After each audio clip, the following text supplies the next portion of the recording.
Hello students, हमारे classroom में आपका वेलकम।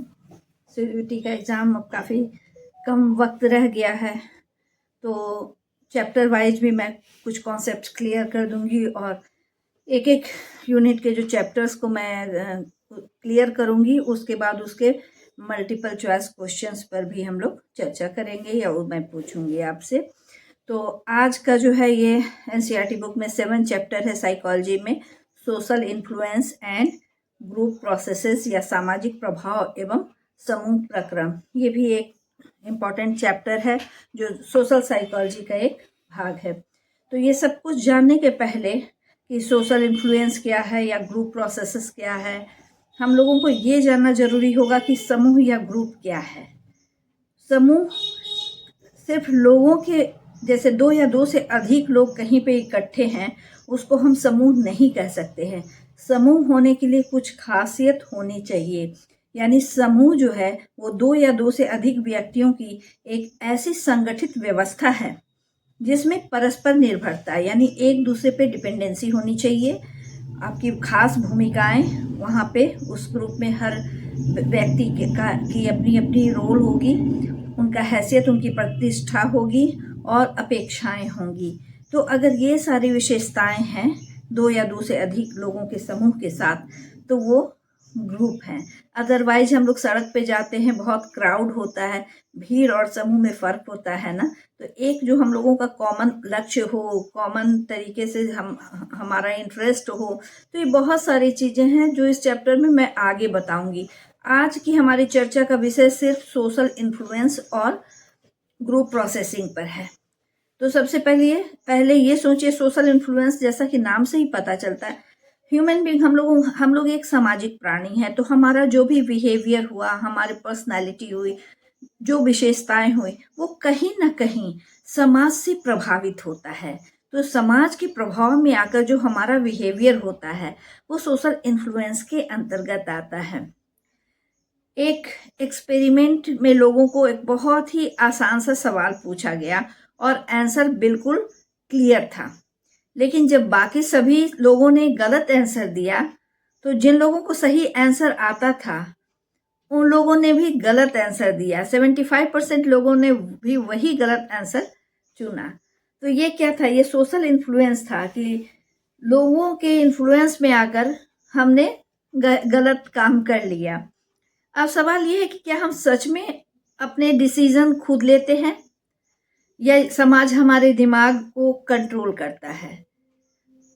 हमेशा ऐसा नहीं होता है कि हम सोशल इन्फ्लुएंस्ड ही हों। बहुत बार हम अपने जीवन के डिसीजंस खुद लेते हैं, लेकिन बहुत सारे सिचुएशन ऐसे होते हैं, बहुत सारी परिस्थितियां ऐसी होती हैं कि हम सोशली इन्फ्लुएंस्ड होकर डिसीजन लेते हैं या अपनी एक्टिविटीज करते हैं। मान लीजिए जैसे आप एक क्लासरूम में बैठे हैं, टीचर एक सवाल पूछते हैं, आपको उसका सही आंसर भी आता है, लेकिन पूरी क्लास जो है वो कुछ और कह रही है। तो यहाँ पे क्या होता है कि आपके पास सही आंसर है, कुछ तो कॉन्फिडेंस जिनमें बहुत अच्छा है वो तो पूरे क्लास के अगेंस्ट भी जाकर सही आंसर देंगे, लेकिन ज्यादातर लोग क्या करते हैं, जब मैक्सिमम लोग गलत चीजों को कर रहे हैं तो कहीं ना कहीं हम प्रभावित हो जाते हैं और हम फिर जो मैक्सिमम लोग कह रहे हैं उसी आंसर को मानते हैं।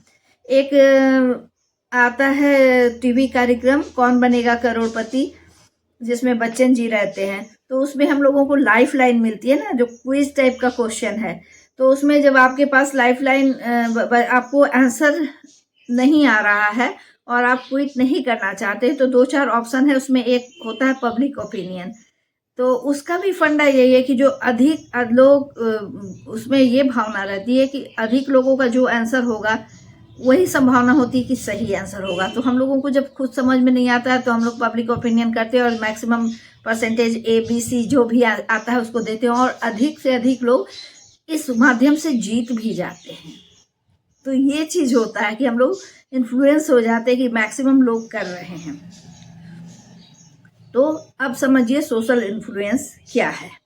अगर आप लोगों के मतलब आपको पता कुछ है लेकिन और पब्लिक या बहुमत जो है वो कुछ और कह रही है और आप उसे प्रभावित होकर अपने आंसर या अपने विचार या अपने व्यवहार बदल दे रहे हैं, अगर इन सारी बातों का उत्तर आप हाँ है, तो क्या है, आप सोशली इन्फ्लुएंस हो रहे हैं, आप पर सामाजिक प्रभाव पड़ रहा है।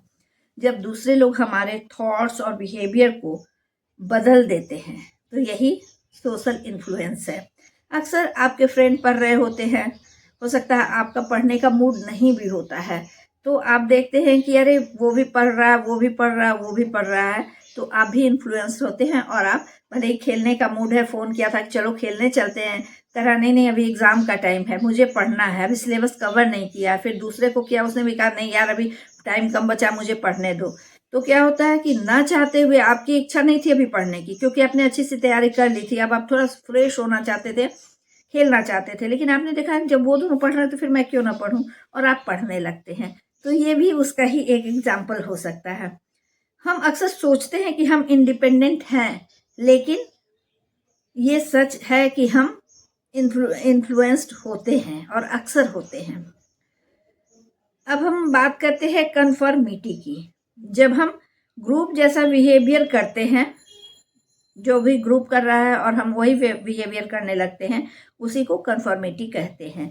जैसे पूरी क्लास किसी बात पर क्लैपिंग करिए, तालियां बजा रही है, और हो सकता है कि आप मिस कर गए, आप समझ नहीं पाए कि किस बात पे ताली बजा रहे हैं, लेकिन जब सब लोग ताली बजाते होते हैं तो बिना, कई बार ऐसा भी होता है बिना कुछ समझे हुए भी आप ताली बजाने लगते हैं।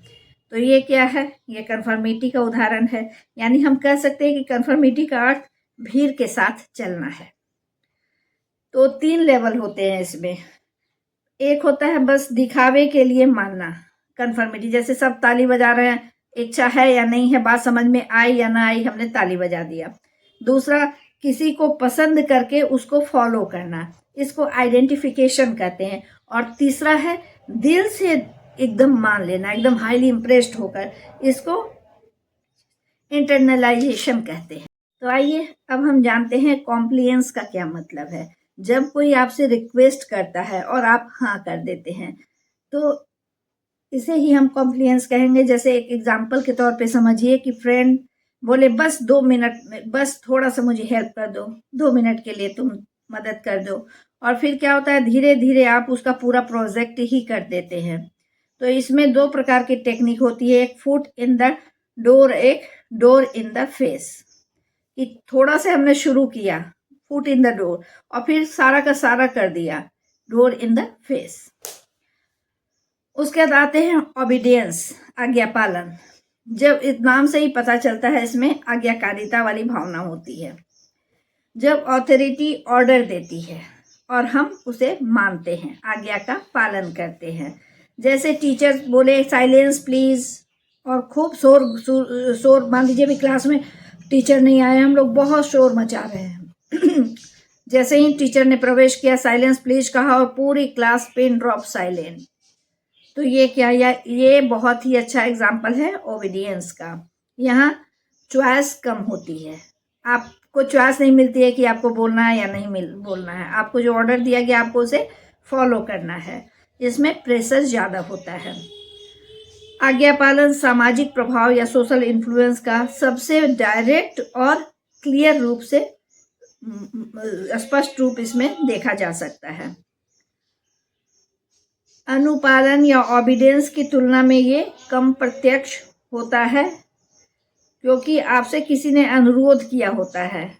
जैसे पहले जो मैंने कहा था उसमें कहा जाता है कि क्या प्लीज कर दोगे हेल्प, तो उसमें क्या है, अनुरोध किया जाता है आपसे अनुपालन के लिए। हो सकता है कि आप उसकी मदद कर भी सकते हैं और हो सकता है कि नहीं भी कर सकते हैं, लेकिन ऑबिडेंस में, आज्ञा पालन में जो कहा जाता है उसको करना ही होता है, आपके पास ऑप्शन नहीं होते हैं।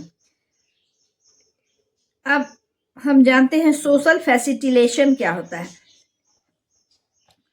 तो इसमें क्या होता है, कंपटीशन में आप ज़्यादा अच्छा परफॉर्म करते हैं।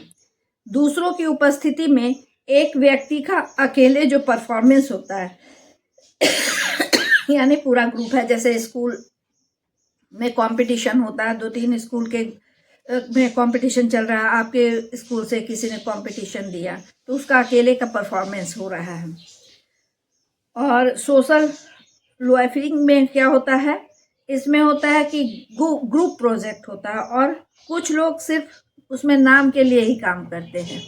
इसमें था कि ग्रुप के माहौल में कोई एक परफॉर्मेंस मैंने बताया था, और ये दूसरे वाले में क्या है कि ग्रुप में सारे लोग करते हैं, तो जो उसमें करने वाले कर्मठ होते हैं वो तो अच्छे से कर लेते हैं, और जो लेजी टाइप के होते हैं, मस्ती खोर होते हैं, काम से बचने वाले होते हैं, बस ग्रुप में शामिल होते हैं, करते वर्ते कुछ नहीं है।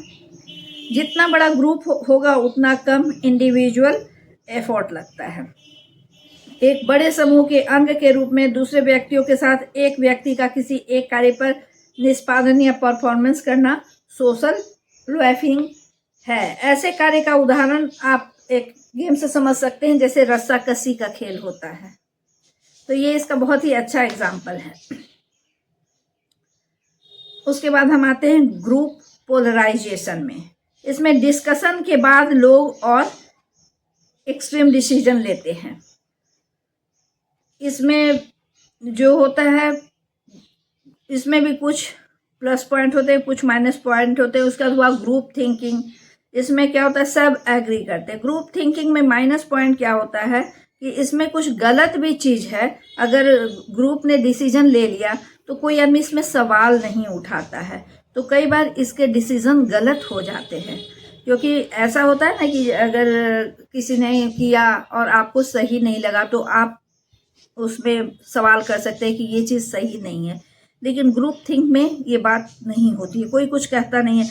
इसमें क्या है, ग्रुप थिंक में सोचना बंद और मानना शुरू, तो इसकी वजह से क्या होता है, इसमें डिसीजन अक्सर गलत हुआ करते हैं।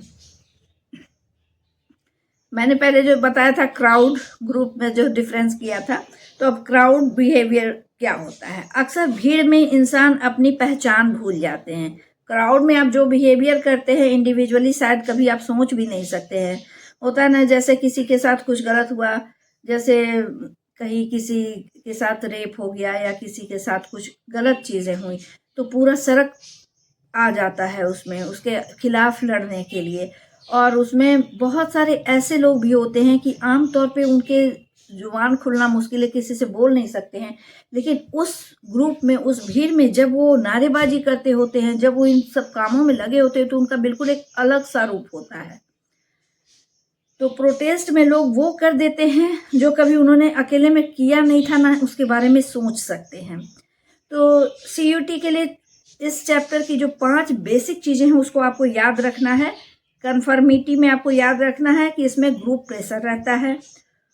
उसका कॉम्प्लियंस में है रिक्वेस्ट बेस होता है, आपसे कहा जाता है प्लीज़ 2 मिनट मेरे लिए कुछ कर दो। ओबीडियंस में ऑर्डर दिया जाता है और इसमें आपके पास ऑप्शंस नहीं होते हैं। सोशल लॉयफिंग में होता है एफर्ट कम लगाते हैं लोग। और ग्रुप थिंक में क्या होता है, क्योंकि हम लोगों को कोई किसी को ये नहीं रहता कि कुछ गलत भी है तो बीच में टोक सकें, तो कई बार इसमें डिसीजन गलत होते हैं। तो ये 5 बेसिक चीज़ों को अगर आप समझ गए तो ये चैप्टर आपका कॉन्सेप्ट एकदम से क्लियर हो जाएगा। अब मुझे आप सच सच बताइए कि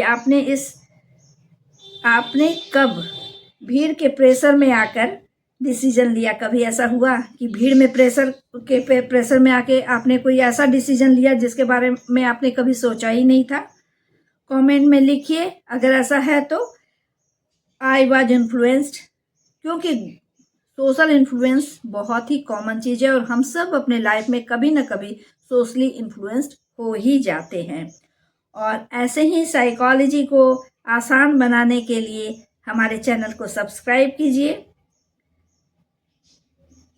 और कॉन्सेप्ट के बाद आपको जो समझना है, कॉन्सेप्ट की बातों को क्लियर जानना चाहते हैं, तो आप हमारे चैनल से जुड़े रहिए और क्लासरूम के वीडियोस को देखिए, क्योंकि मैं कॉन्सेप्ट वाइज भी आपको बताऊंगी, अलग अलग टॉपिक के लिए अलग अलग चीज़ें, और फिर मैं MCQs भी आप लोगों के साथ लेके आऊँगी। टाइम बहुत कम बचा है, मेहनत कीजिए, कॉन्फिडेंट रहिए और रेगुलर अभ्यास बहुत ज़रूरी है।